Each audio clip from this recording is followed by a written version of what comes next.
el, mi canal de YouTube de opusdei.org.mx. Aquí Emilio, soy el líder de Amén Católico, un apostolado de jóvenes para jóvenes en general, y hoy tenemos una alianza específicamente pues donde nos están viendo, que es el canal de YouTube del Opus Dei con el Opus Dei. Les presento a quien va a estar aquí conmigo, que es la señorita Madeleine Upart. Madi, ¿cómo estás? Muy bien, Emilio, muchas gracias. Un gusto, como siempre, estar aquí con ustedes. Y pues hoy tenemos, como dijo Emilio, pues es un evento especial. Tenemos un invitado de honor y pues voy a irlo presentando. Se llama Alan. Él es libanés y nació en Beirut durante la Guerra Civil y ha crecido toda su vida ahí en Beirut. También él estudió educación especializada, hizo un máster en cooperación y ayuda humanitaria. Es de la obra, como pues los que nos están viendo son también del Opus Dei. Entonces, él ahora se dedica a trabajar en Phoenix Institute y sobre todo al programa de Citizens. Entonces, pues ahora sí que es un honor tenerte aquí. Alan, bienvenido. ¿Cómo estás? Gracias, Mati. Gracias, Emilio. Encantado de estar aquí con vosotros. ¿Nos quieres contar algo un poco más de ti? Sí, queremos conocerte.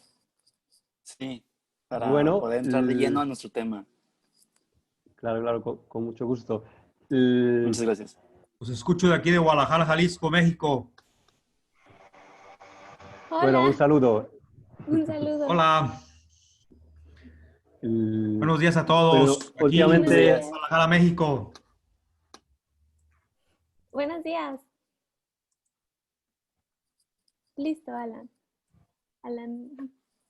bueno, bien, últimamente estoy más implicado con actividades con jóvenes, voluntarios en general, que estamos implementando algunos programas, actividades de ayuda humanitaria, cooperando con algunas ONGs, ¿no? NGOs que están haciendo esta respuesta, ¿no? humanitaria a la explosión del martes 4 de agosto. Bien, entonces, y es una pena, claro, la explosión, pero al mismo tiempo, ahora hablaremos, imagino, un poco más con detalles, al mismo tiempo estamos viendo una reacción positiva de parte de la gente, y esos voluntarios que están cooperando con nosotros están ilusionados de poder echar una mano, ¿no? a ayudar a alzar el país otra vez. Y bien, ¿no? Es algo positivo que estamos viendo en la población, ¿no? Toda esta solidaridad que están manifestando para salir adelante, ¿no? Después de lo que pasó todo este año y sobre todo por la explosión que hubo lugar hace 2 semanas. Pero a ver, entonces tú llevas ya tiempo trabajando.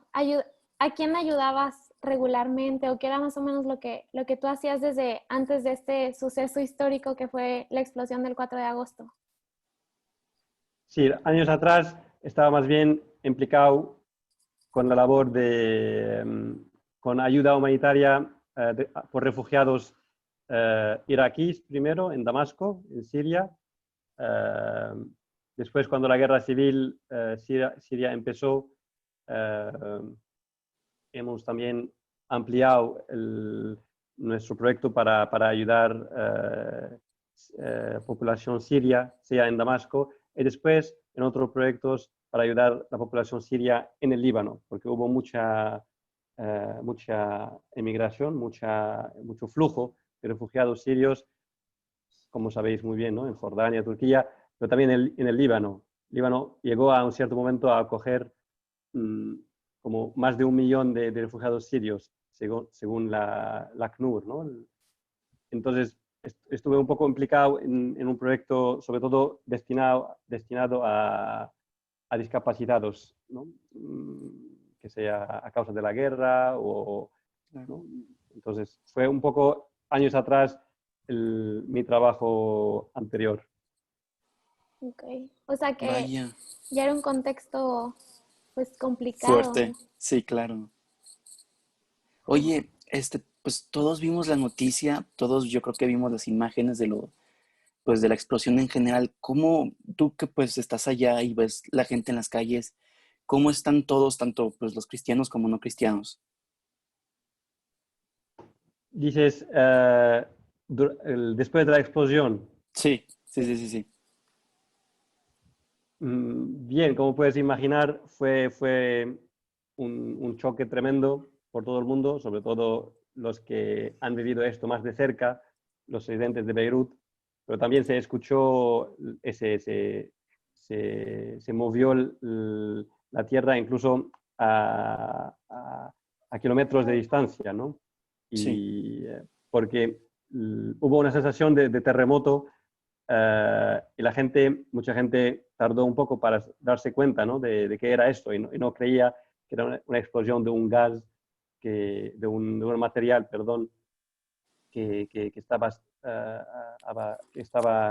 guardado en el puerto. No llegaban a creer que esta explosión que sentían como, ¿no? Muy cerca, porque se movía todo, estaba tan lejos como a kilómetros de ellos. Y los que estaban más en Beirut, que la capital, en las afueras, como, ¿no? Yo estaba más o menos a unos cientos metros, no sé, 400, 500 metros del puerto, y la verdad sentí como si es un coche bomba que acaba de explotar en la calle del edificio donde vivo. Y después hablando con mucha gente, la gente pensaba lo mismo, ¿no? Como pensaban todos que hubo algo enorme, pero en la calle misma o el edificio mismo donde viven, porque la onda llegó bastante fuerte, ¿no? En Beirut. Y bien, entonces la gente tardó horas, días, algunas veces, para un poco recuperarse, ¿no? De esta Sí. emoción fuerte. Y después empezar poco a poco, ¿no? A limpiar y, digo, en el día mismo de la explosión hubo mucho caos, porque incluso hospitales en Beirut, hubo 4 hospitales bastante grandes que estaban afectados, que ellos mismos sufrieron muchos daños, incluso algunos muertos. Entonces la gente iba al hospital para curarse y encontraban los heridos en las emergencias, en las afueras del hospital, porque no podían atenderles dentro. Entonces iba de un hospital, un coche que llevaba un herido, iba de un hospital a otro buscando un sitio para que se cuide el herido que tenía en el coche y no encontraban sitio. Entonces, esto creó un poco más no sé, Sí, ¿no? de angustia, desde luego. ¿Perdón, Que Meli? sí me imagino que, pues, no sé, nos vas contando un poquito y nos podemos dar cuenta que el contexto histórico en el cual, pues, lo que les ha tocado vivir no es fácil. A ti te quiero preguntar, ¿cómo percibiste tú? ¿Cuál fue tu primera impresión? O sea, ¿qué fue lo primero que se te vino a la mente cuando escuchaste esa explosión tan cerca? ¿Qué te imaginaste que pudo haber sido? Pues la verdad, digo, lo primero era echarse detrás de una mesa que estaba al lado mío, Sí, y a proteger. para protegerse, por si acaso hay otra explosión, ¿no? Y después, la verdad, como decía, mucha confusión porque hubo muchos vidrios que salieron, entonces estaban en todas partes. Y la verdad pensaba que podría ser un ataque terrorista, ¿no? Porque vivimos ¿cómo decir, no? En un ambiente, hay siempre hay cierto punto de interrogación cuando si va a haber otro ataque terrorista, ¿no? Por muchos motivos que es quizá difícil de resumir, sintetizar ahora, pero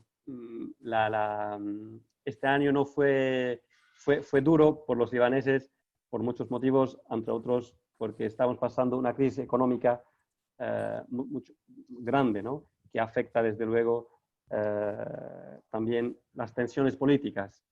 Y es sabido, ¿no?, que en el Líbano hay unos grupos parlamentarios que están en la política, etcétera, y que tienen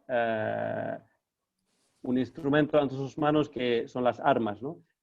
Entonces, a veces se teme que estas armas, en concreto de Hezbollah, se usan no solo por combatir en Siria, por ejemplo, o sobre otros frentes, pero también se teme que se usan dentro del país.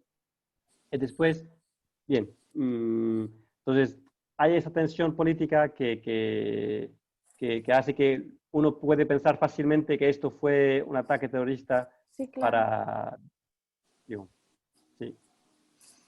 De hecho, ya que lo mencionas, aquí en América vemos al Líbano un poco como un modelo de paz entre distintas religiones. ¿Hay algún tipo de tensión o discriminación entre cristianos y no cristianos como musulmanes allá? En el sentido que hay como, ¿cómo decirte? En general, como dices, históricamente el Líbano es conocido, ¿no?, como un modelo de convivencia, de tolerancia, ¿no? Es de hecho lo que es específico de nuestro país desde que se fundó, desde que se independizó en el 43. Pero claro, este modelo fue bastante, ¿cómo se dice?, puesto en duda y quebrantado con la guerra civil que tuvimos desde el 65 hasta el 90. Y sus Ok. efectos todavía siguen ejerciendo influencia en la política local. Digo, las heridas de la guerra, por eso de otra manera, las heridas de la guerra, las personas que han combatido, las personas que han perdido personas queridas durante la guerra, entonces siguen abiertas, porque no hubo un, ¿cómo decir?, un proceso de paz, de recuperar un poco lo que hemos perdido durante estos 15 años. Entonces, ¿esto cómo se nota? Entonces, eso se nota que hay como hay sí, ¿cómo se dice? Una ¿Muro? separación, pues Ok. Ok, sí, un muro, aunque no sea tangible, físico. Ajá. físico o físico, pero hay una cierta distancia, ¿no?, de cierto recelo de personas de otra religión. Claro, esto no es, digo, siempre las generalizaciones no son correctas. Digo, después ves gente incluso que se casan, ¿no?, musulmán y cristiano, ¿no? Hay matrimonios mixtos, pero en general hay cierto distanciamiento, ¿no? Y uno entonces mira al otro con cierta sospecha, ¿no? Entonces, y eso, claro, afecta, no puedes construir un país si tienes varios grupos que cada uno está cerrado sobre sí mismo, ¿no? Digo, si o bien construyes con el otro, o bien es muy difícil hacer esta reconstrucción en términos de sociales, no solo económicos. No hablo solo al nivel económico, pero también al nivel de cohesión social, al nivel de convivir, como dices, al nivel de buscar el bien del país, que es un poco una visión de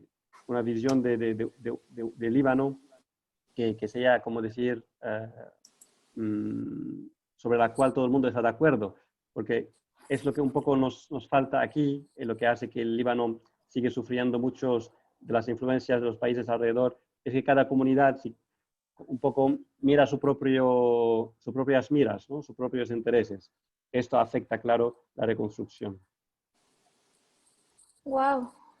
Sí, esto es algo que no había pensado. Pues yo soy mexicana, nací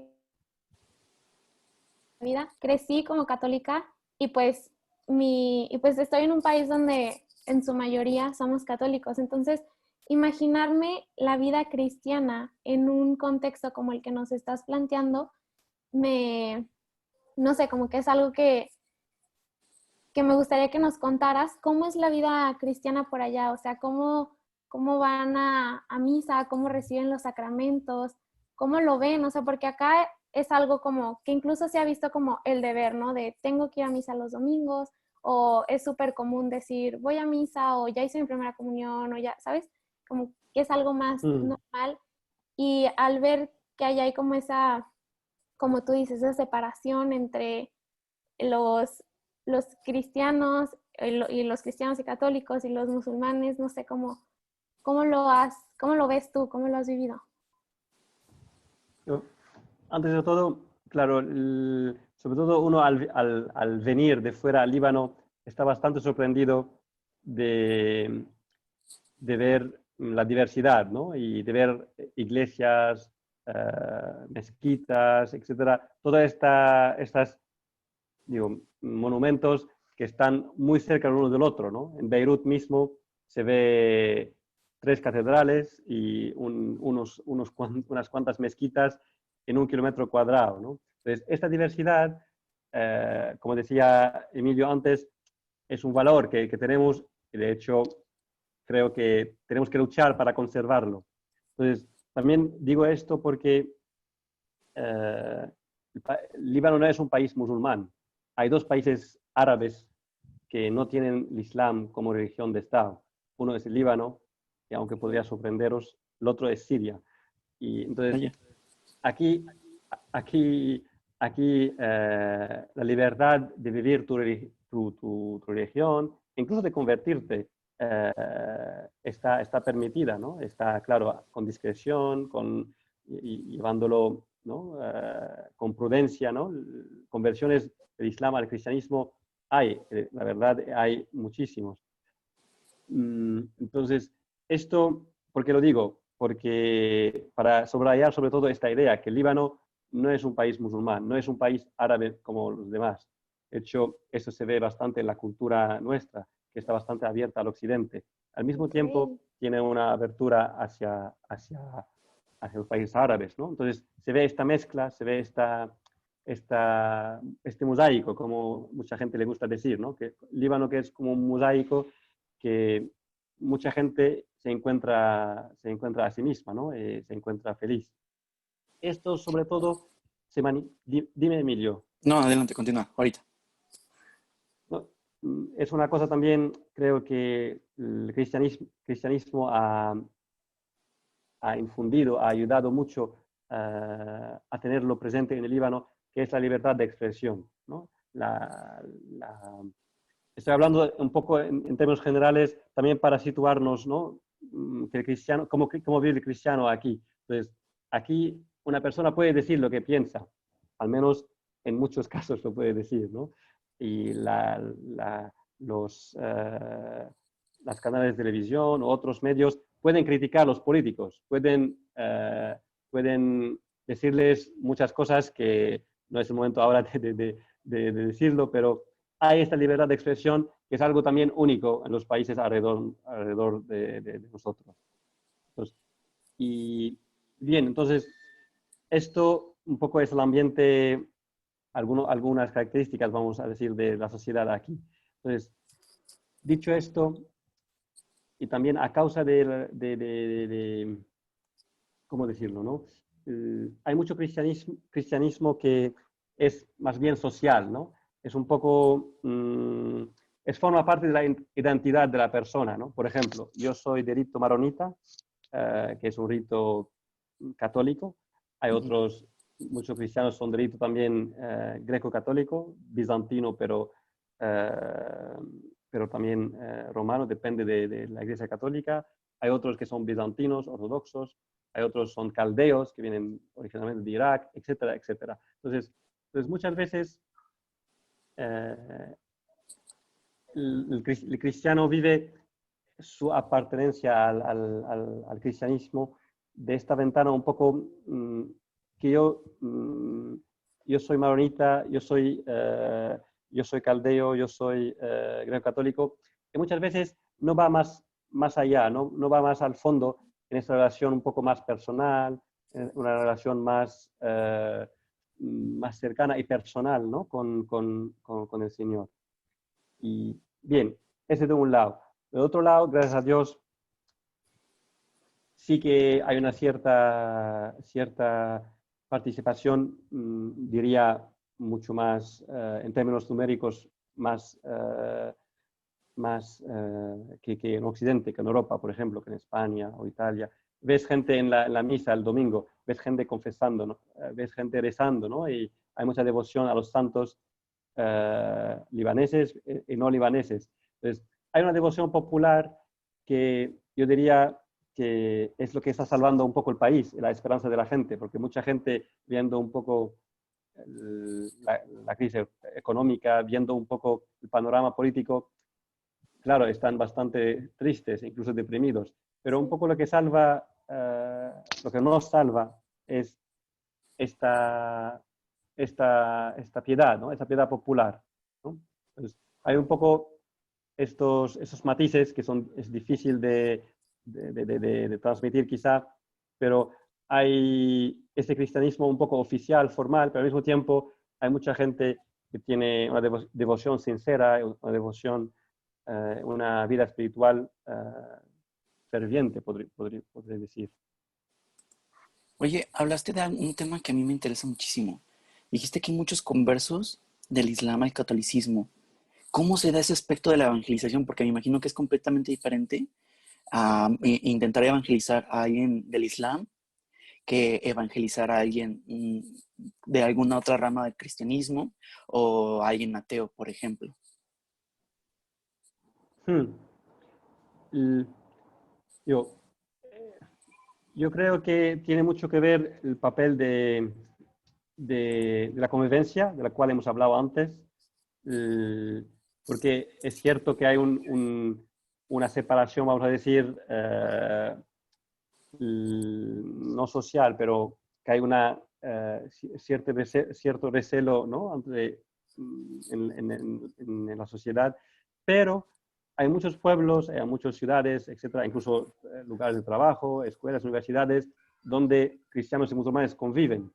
Y ahí surgen amistades, ¿no? Se trata. Okay. Entonces, y, el ejemplo siempre atrae. Entonces, no es poco frecuente que a base de tales amistades uno empieza a preguntar, a hacerse preguntas, ¿no? Y esto le lleva quizá a buscar ayuda un poco más de una persona más preparada, como un cura en la parroquia.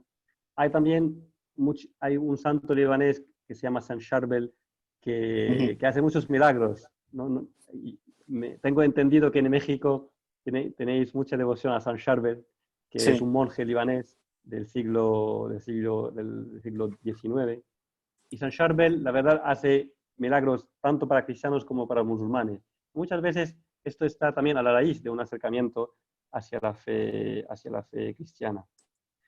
Y, por ejemplo, hace un par de días estuve platicando con la Madre Superiora del Carmel, aquí en el Líbano. Tienen dos claustros, y me hablaba de una chica musulmana que un día, esperando en la clínica de un dentista, estaba la Madre Superiora esperando con una monja. Estaba frente a ella una joven que le estaba mirando y mirando, y hasta que se acercó a ella y le contaba, y me decía Madre Superiora, le decía a esta chica musulmana que, que, que Jesús le está manifestando, le está apareciendo en los sueños para explicar el Evangelio, hablar del Evangelio. Entonces, manifestaciones así sobrenaturales, es cierto que no abunda, no es que cada día tenemos milagros, etcétera, pero sí que se nota que el Señor y la Virgen y San Charbel están trabajando, ¿no? en nuestra tierra, que es una tierra santa, porque en definitiva el Señor pasó por el sur del Líbano, por Tiro, por Sidón. Son ciudades que os suena quizá del Evangelio, son ciudades que están ahora en el Líbano. Entonces, se nota todavía que el Señor quiere, ¿no? Acercar mucha gente no cristiana a la verdad, ¿no? A su amor, ¿no? Uh-huh. Wow. Me encantó esto que que dijiste sobre, o sea, podríamos resumir entonces que la evangelización para esta conversión que nos contabas se da mayormente por la predicación con el ejemplo, ¿no? Por lo que, Y la amistad, creo. sí, o sea, Sí, me viene mucho a la mente pues cómo los primeros cristianos empezaron a ir creciendo, que era, que decían, es que miren cómo se aman, miren cómo actúan, y eso como que iba, pues de cierta forma como que transformando los corazones y jalando a otros a eso que tanto nos mueve, ¿no? Pero se me hizo muy, muy interesante el verlo aplicado allá.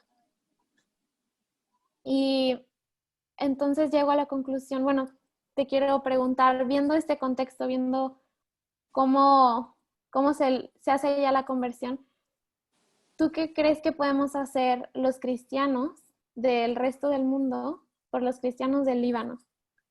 Que sin duda pues es un mm, contexto diferente al nuestro. sí. Yo, desde luego, lo primero que me ocurre es apoyarse mutuamente y apoyarnos con vuestra oración, ¿no? O sea, es lo primero de todo. Yo también estoy pensando en un cura italiano que fue martirizado en Turquía hace unos años y que se llama Don Andrea Santoro, que fue a Turquía y sobre todo para hacer conocer a los italianos de su parroquia, pero también de Italia, para hacerles conocer el origen de nuestra fe, ¿no? Fue a un pueblo al lado del pueblo donde vivía Abraham, donde Abraham partió eh, hacia Tierra Santa. Y decía, yo quiero ser una ventana para el Medio Oriente, para que el Occidente sepa los tesoros de nuestra tradición cristiana que están en Oriente, ¿no? En Turquía, en Siria, en el Líbano, en Palestina, etcétera, en Israel. Al mismo tiempo, quiero claro, que este ambiente de libertad, este ambiente de convivencia que está mucho más desarrollado en Occidente, también se transmite a la gente que está en Oriente. Entonces, sintetizando, yo creo que la gente se informa como estamos haciendo, ¿no? O que llega a saber un poco y a estudiar un poco más, ¿no? A profundizar cómo la tradición cristiana en primero se inició, ¿no? En Oriente, en el Líbano, entre otros, pero también en todos estos países. Y también cómo ahora los cristianos están viviendo, cómo ahora están conservando esas tradiciones. Entonces, es una fuente de crecimiento, creo, ¿no? Para la gente en México, en Occidente en general. Al mismo tiempo, como es un primer paso para acercar, ¿cómo decir, no? Para hacer saber a la gente alrededor vuestro cómo viven los cristianos aquí y las luchas Sí. que están manteniendo, ¿no? Oye, Sí. en redes se difundió muchísimo un video de un centro del Opus Dei después de la explosión muy dañado.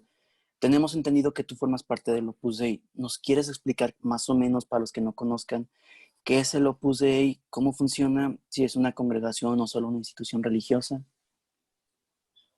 Porfa. Sí, es una institución de la Iglesia Católica y fundada por un santo español que se llama San José María Escrivá de Balaguer. Y básicamente el mensaje o el carisma de la obra, como es conocida, ¿no? El Opus Dei muchas veces está llamada como sencillamente la obra, pues su mensaje es que todo el mundo, por el mero hecho de ser bautizado, tiene una gran llamada, tiene una gran aspiración, ¿no? Que es la santidad, ¿no?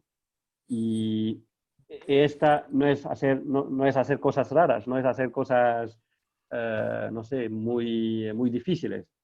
Es intentar y esforzarse con la gracia de Dios, desde luego, a amar, ¿no? En primer lugar, la gente alrededor suyo, alrededor de la persona, ¿no? La familia, los colegas de trabajo, los amigos, y a intentar transmitir este amor a ellos, ¿no? Este amor que tiene la persona cristiana a Dios, intentar transmitirlo a la gente alrededor suyo. Entonces podemos decir, es recordar a las personas que la santidad es un objetivo, es un fin accesible con la gracia de Dios, desde luego, con la fuerza de los sacramentos. Y bien, y dentro de esta vida ordinaria, desde esa santidad en la vida ordinaria, claro, el trabajo ocupa un lugar importante. Es aprender, esforzarse para encontrar a Dios también en el trabajo, también en las cosas ordinarias de cada día. Ok, y, y, este, y esto que nos cuentas, el mensaje que transmiten, ¿cómo ha sido acogido por la gente? ¿Es bien acogido? ¿O cuál ha sido tu experiencia o tu punto de vista? ¿A ¿Cómo nivel lo reciben? mundial o...? No, en el Líbano específicamente. Bueno, lo cierto que aquí en el Líbano, gracias a Dios, como decía antes, ¿no? Hay mucha devoción popular, hay mucha piedad popular. Y entonces fue la llegada de la obra al Líbano es de los años 96, si recuerdo bien. Entonces, ahora que las enseñanzas de Concilio Vaticano II están más conocidas, la obra está más conocida, entonces cada vez se ve que está cogiendo, como se dice, que está teniendo más divulgación, ¿no? Este mensaje de la santidad en la vida ordinaria. ¿Por qué digo esto? Porque aquí, como en muchos países de Oriente, mucha gente piensa todavía, y pensaba todavía antes mucho más, que la santidad esa es una cosa de religiosos, ¿no? Es una cosa de curas, es una cosa de gente que se dedica a esto, ¿no? Es su trabajo profesional. Nosotros hacemos lo que podemos. Entonces, yo creo que poco a poco se está difundiendo esta verdad, ¿no? Que la santidad es de todos. Y después una cosa creo que ayuda a que este mensaje sea mejor acogido, es el hecho que los libaneses en general aprecian mucho el trabajo, ¿no? Son gente trabajadora, ¿no? Y entonces hablarles que puedes encontrar a Dios en tu día a día, en tu oficina, etcétera, etcétera. Entonces, esto tiene fuerza de atracción, ¿no? Porque digo, es una cosa que puedo hacer yo, ¿no? Que yo, pobre hombre, lo puedo hacer. Entonces, yo creo que bien, ¿no? Al final es el Señor que hace crecer la planta y creo que la planta está creciendo poco a poco para dar cada vez más frutos por la gloria de Dios. Sí, o sea que no es un mensaje que se queda solamente limitado a que lo vivan y que lo entiendan los españoles y los latinos, sino que también en el Oriente, como nos cuentas, ha sido bien recibido, ¿no?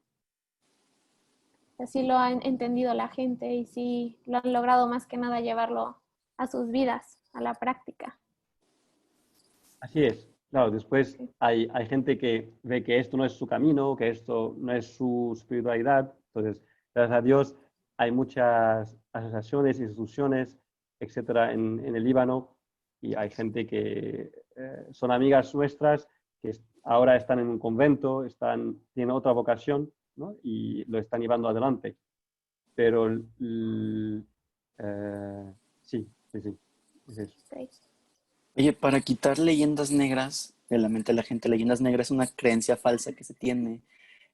Muchas veces acusado al Opus Dei como elitista, que quiere tener y controlar gente de profesiones de élite. ¿Nos podrías aclarar un poco esta situación y más o menos hablarnos un poco de esto? Sí, sí.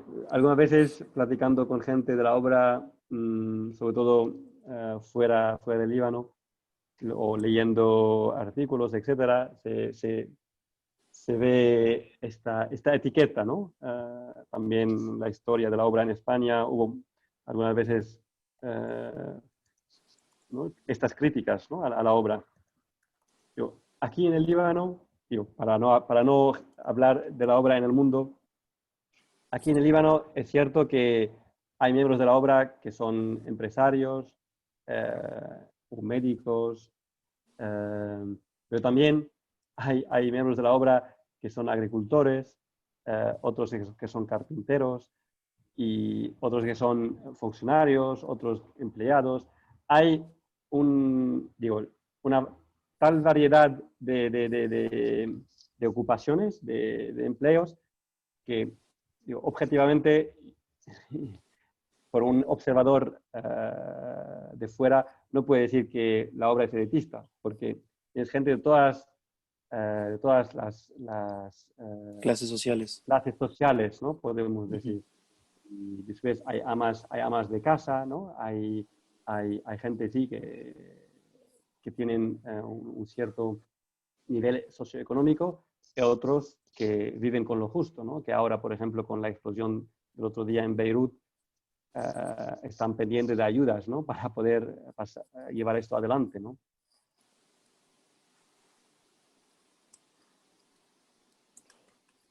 Muchas gracias. Entonces, para ti, bajo tu punto de vista, ¿qué aporta, además de todo lo que has dicho, qué más aporta el Opus Dei al Líbano? Lo que más sientes y más puedes rescatar. Hmm.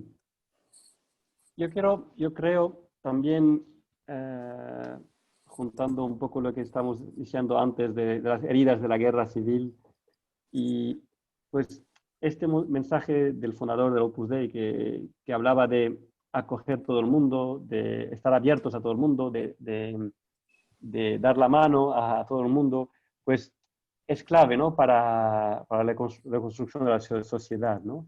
En el fondo, estamos hablando del perdón. Y si no hay perdón, es difícil vivir juntos, es difícil trabajar juntos, es difícil no hacer cualquier cosa juntos. Entonces, que es en definitiva el mensaje principal del cristianismo, ¿no? Que la obra no está inventando, ¿no? Estamos subrayando lo que la Iglesia enseña desde 2000 años, ¿no? Que lo que vence, lo que gana, lo que vale la pena vivir y hacer es amar, es perdonar. Y creo que este mensaje vale la pena, ¿cómo decir?, ¿no? Sacrificarse y intentar hacerlo realidad en la vida de los libaneses, ¿no? Empezando por nosotros mismos, ¿no? Que a nosotros también somos los primeros que nos cuesta muchas veces perdonar y vivir esta verdad, ¿no? Claro, claro, claro. Sí, que es cierto. Pues ya nada más para cerrar, no sé si quieras dar algún mensaje y también pues vemos que estás involucrado en varias pues, organizaciones de apoyo. No sé si nos puedas compartir alguna para aquel que nos vea, que quiera y pueda ayudar, que, que se entere, que nos ayuden a compartir. ¿Nos puedes contar un poquito? Primero, agradecer la oportunidad de compartir esta experiencia con vosotros. Muchas gracias.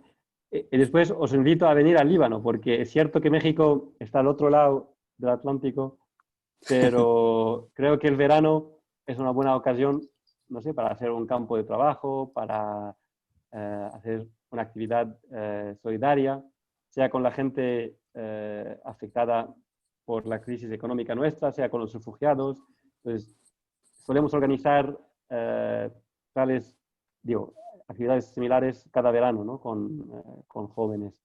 Y ahora es un poco tarde para nosotros porque estamos ya acabando el verano, pero el próximo verano podría ser una oportunidad.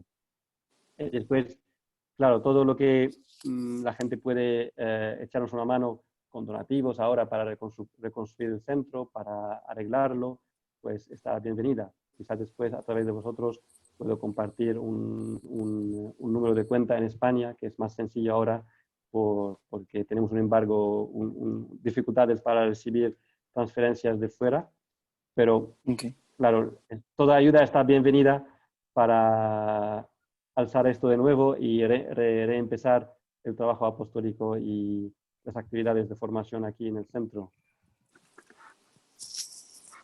Perfecto. Entonces, el tema lo damos por concluido y ¿te parece si ahora pasamos a una sección de preguntas? Buenísimo.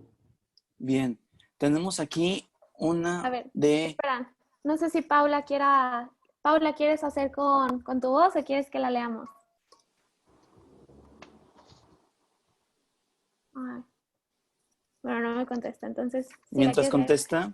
contesta, aquí hay una de Eli Vallejo que dice, ¿a qué te refieres con vivir el cristianismo con discreción?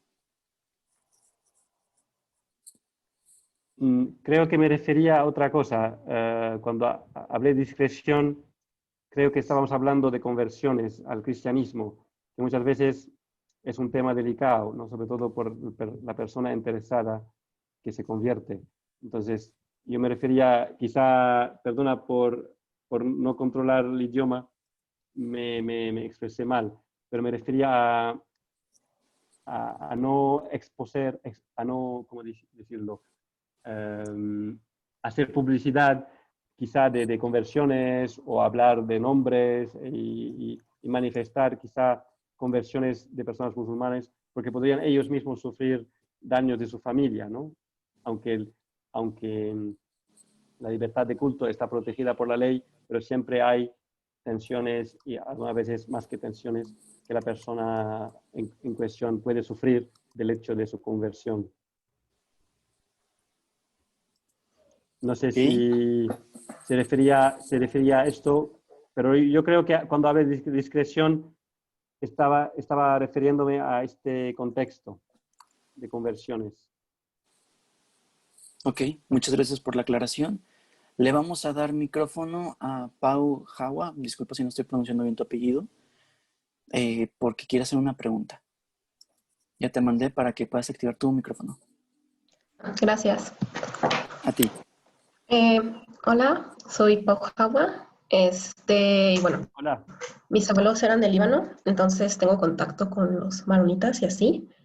Este, y pues bueno, viendo el contexto, o sea, que antes Líbano era un país mayormente católico y ahora pues por todos los migrantes y así, pues se podría decir que no se sabe si son, o sea, que ya hay mayor número de musulmanes, no sé si que católicos, pero pues que antes obviamente.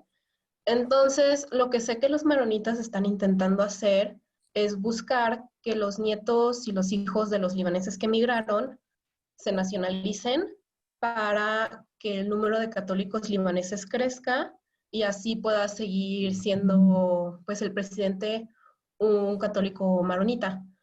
Pero mi pregunta va pues en que si no afecta al Líbano el hecho de que tanta gente que no vive en Líbano, no vive ese contexto, tenga como el poder de votar o de influir en eso.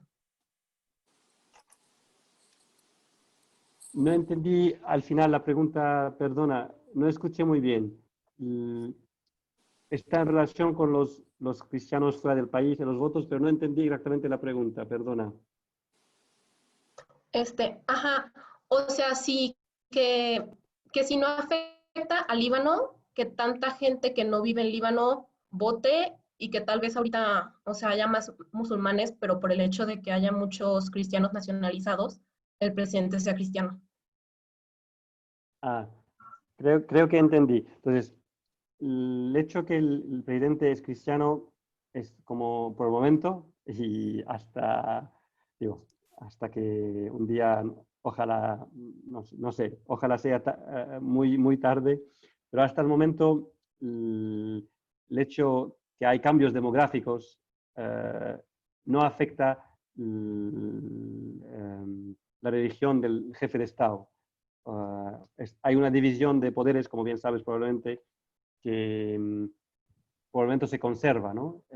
Aunque, como bien dices, los números de cristianos y musulmanes han evoluido y ahora hay más musulmanes que cristianos en el país. Entonces, pero claro, el hecho que los cristianos que son de origen libanés o que son libaneses, que ahora viven fuera, pueden votar, esto aporta mucho al país, porque también hace que los que están fuera pueden también decidir, ¿no? de quién manda dentro, ¿no? Que sea a nivel parlamentario sobre todo y después a nivel presidencial. Entonces, y esto hace que podrían tener cierta fuerza de decisión sobre en qué dirección va el país, en esta o la otra.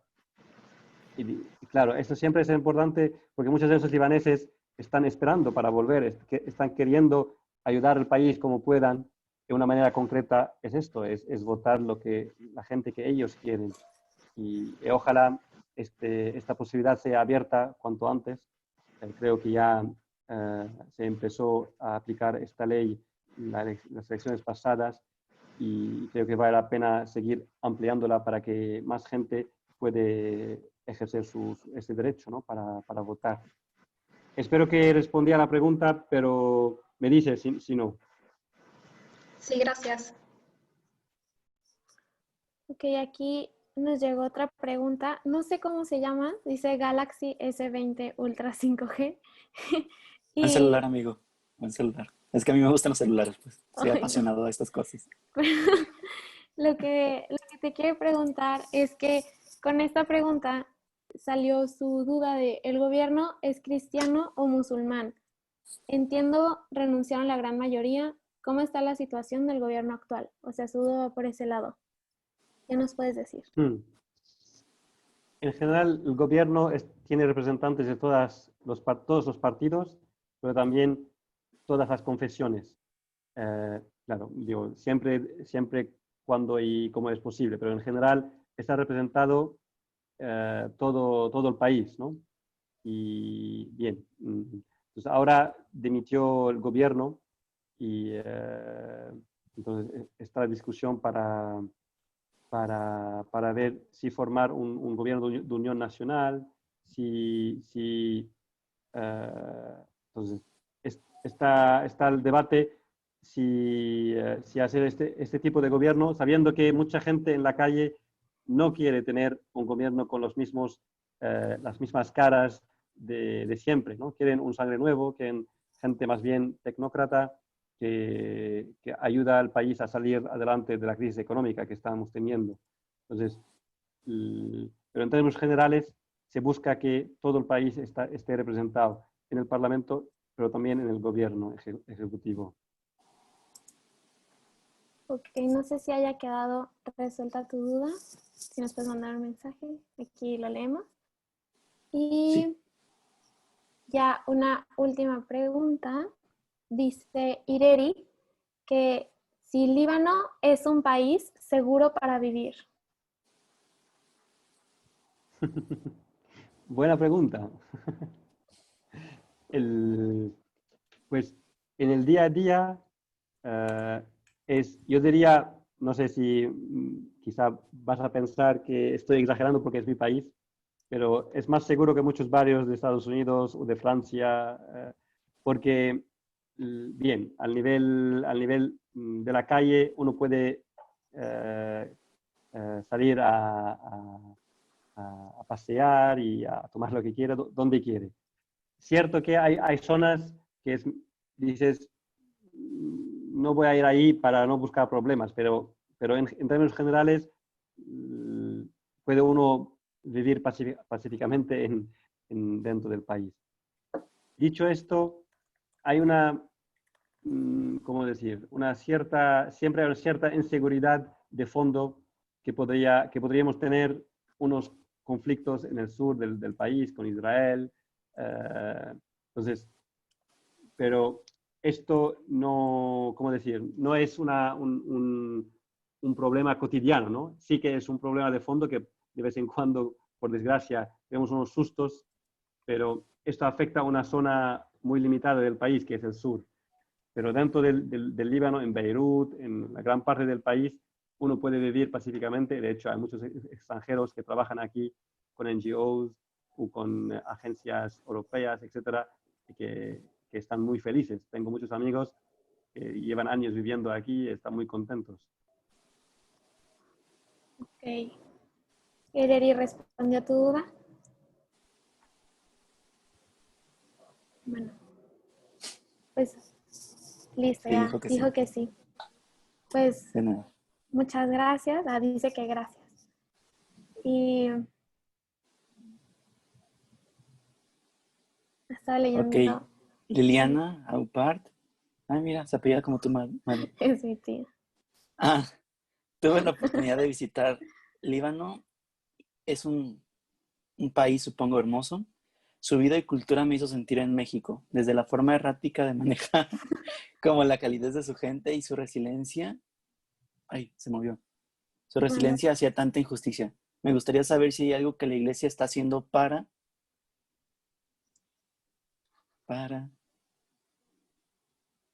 mejorar el sistema de gobierno y su pueblo. ¿Mojar a su pueblo o el pueblo también al mejorar el sistema de gobierno? La iglesia, yo creo que más o menos entendí por dónde va la pregunta. ¿Hola? hola, ¿Sí? aquí estamos, sí te Sí. escuchamos. No, la iglesia en el Líbano tiene un peso moral grande, ¿no? Y desde el inicio del Líbano, el patriarca maronita ha tenido un papel muy activo, sobre todo como guía moral, ¿no? del país. Y este papel lo sigue teniendo hasta el día de hoy. Entonces, cuando, por ejemplo, recientemente el patriarca maronita estaba llamando a los políticos a tener una posición neutral, a una posición, a no posicionarse ni con Irán, ni con Estados Unidos, ni con nadie, ¿no? A estar un poco fuera de este juego de influencias y de poderes, pues muchos políticos han seguido este llamamiento, ¿no? Y por decir un ejemplo. Después, claro, ¿no? Los obispos y libaneses una y otra vez, ¿no? Están, ¿cómo se dice?, criticando, ¿no?, la corrupción que es muy presente en el país. Y eso también tiene su fuerza. Claro, ¿no? No puede llamar a la violencia, desde luego, ni a manifestarse en la calle, pero este papel de la Iglesia me recuerda mucho lo que hacía Juan Pablo II, ¿no? Y a través de sus discursos, sus reuniones bilaterales, etcétera, con dirigentes políticos, llamarles un poco a cambiar lo que hay que cambiar para que la gente pueda vivir en paz y disfrutar de los bienes del país, que son para todo el mundo, no son para unos cuantos. Ok, pues bueno. Tía Lili, no sé si quedó resuelta tu pregunta, tu inquietud.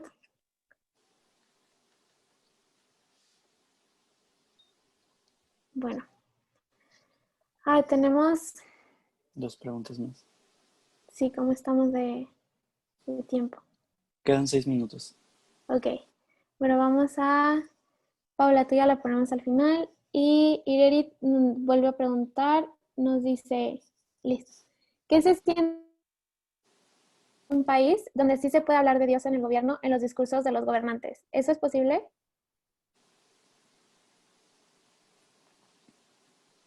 Y cómo se siente vivir aquí la religión forma parte del panorama político, puedo decir, ¿no? No es una, no es, Yo sé que en México creo que es un poco distinto, sobre Sí. todo en la Sí, historia del siglo XX, es un poco distinto, pero aquí el sistema, aunque sea democrático, pero al mismo tiempo es confesional. Entonces, el hecho de ser cristiano o musulmán afecta todo lo que haces en la vida, al menos a nivel, si quieres entrar en política, ¿no? Entonces, hay unos cupos para cristianos maronitas, unos cupos para musulmanes sunitas, otros para chiitas, etcétera, etcétera. Bien, ese es de un lado. Pero también es muy normal hablar de Dios en un discurso. Esto la gente no le sorprende, porque en general son gente más bien que tiene raíces religiosas, sea musulmán o cristiano. Y la gente no se sorprende. ok. Ireri dice que es muy interesante y que le es difícil imaginar eso. Es Que que sí. en México tan siquiera la constitución no es laica, de hecho es atea. So, para nosotros es bastante complicado imaginar discurso o hablar de Dios en política en país y más cómo está la situación global en general. Una última pregunta igual de Pau Jawa. Aparte de donar dinero y hablar del tema, ¿cómo podemos ayudar? Yo he dicho también, rezar para nosotros, no lo digo por retórica. Y hoy es un buen día, además, hoy es un buen día porque es la Asunción de la Virgen. Sí. Sí. Y creo que digo, mucha gente me está contando, ¿no? Como si no era por una protección muy providencial de la Virgen, mucho más gente hubiera muerta, ¿no? Durante la explosión última. Y creo que también me decía la superiora de los carmelitas, ¿no? Las carmelitas, perdón, que el Líbano es un país bendecido por Dios, por esto la Virgen triunfará, ¿no? Sobre todos ¿cómo se dice? Las tramas del demonio, ¿no? Del mal. Y eso se nota, ¿no? Gracias a Dios, ¿no? Como decía antes, ¿no? Es cierto que la gente está triste, la gente está un poco, ¿no? Con ánimos quizás de irse del país, etcétera, pero hay un movimiento, un poco de esperanza que es con toda esta gente en la calle ayudando a reconstruir el país, ¿no? Y creo que esto se puede hacer algo rezando por nosotros, porque necesitamos gente buena que se quede dentro del país, gente cristiana y musulmana para reconstruir esto. Porque si la gente educada, si la gente que tienen diplomas, etcétera, empiezan a buscar, de hecho están buscando y están viajando fuera. Si todo el mundo va fuera, entonces, ¿quién va a rehacer esto, no? Y bien, creo que vale la pena rezar por nosotros y apoyarnos. Ok, sí, más que nunca. Hmm. Bueno, pues ya, ay, sí hay otra pregunta. En cuestión de tiempos ya estamos al límite, pero si quieres una última, pero final. Sí, nos la pasó Mariana, que la hizo María Dolores Calderón, que dice, ¿cómo alentar las visitas al Líbano con la pandemia y el terrorismo? ¿Cómo dar confianza? Las preguntaron vía YouTube. Sí, no, claro, ahora es un poco complicado que sea para México. Aquí también tenemos unos casos de corona. Yo estoy más bien, estaba hablando más bien de meses, espero meses y no más en adelante, ¿no? Poder Okay. hacer alguna actividad aquí en el Líbano, ¿no? Y, y por el terrorismo, llevamos muchísimos años sin actos terroristas, ¿no? El último todavía no está claro la última explosión, me refiero, no está claro cuál ha sido la fuente, pero espero que no sea un acto terrorista. Ok. Sí, aquí nos dicen que es un lugar muy bonito para ir a visitar. Pues bueno, creo que hemos tratado temas muy interesantes. En lo personal sí me llevo en qué pensar. Te quiero agradecer por dedicarnos este tiempo, por compartirnos sobre tu experiencia, sobre todo lo que has visto, vivido y sabes. De verdad nos has nutrido con con lo que nos has dicho hoy. Y no sé si quieras agregar algo más. Pues muchísimas gracias para la acogida una vez más. Y estoy también, sé que en México, hay muchos libaneses de origen libanés y os invito a seguir creyendo en el país, ¿no? Porque como el fénix, ¿no? hay un pájaro legendario, mítico, que es el fénix, que renace de sus cenizas. Y creo que vale la pena, que no es solo un mito, ¿no? Es una realidad, porque como decía antes, ¿no? Hay una persona muy especial que cuida a nosotros, ¿no? Que es la Virgen, que nos ayudará siempre a seguir adelante. Ok, claro que sí. pues bueno, los queremos invitar a seguirnos en nuestras redes sociales. Este fue un evento organizado por Amén Católico en colaboración con Opus Dei México. Les queremos agradecer por esta oportunidad. Lo pueden ver en su canal de YouTube, también estará en nuestras redes. Y en Instagram estamos como @amen.católico. Y esto ha sido todo. Un saludo a todos y hasta la próxima.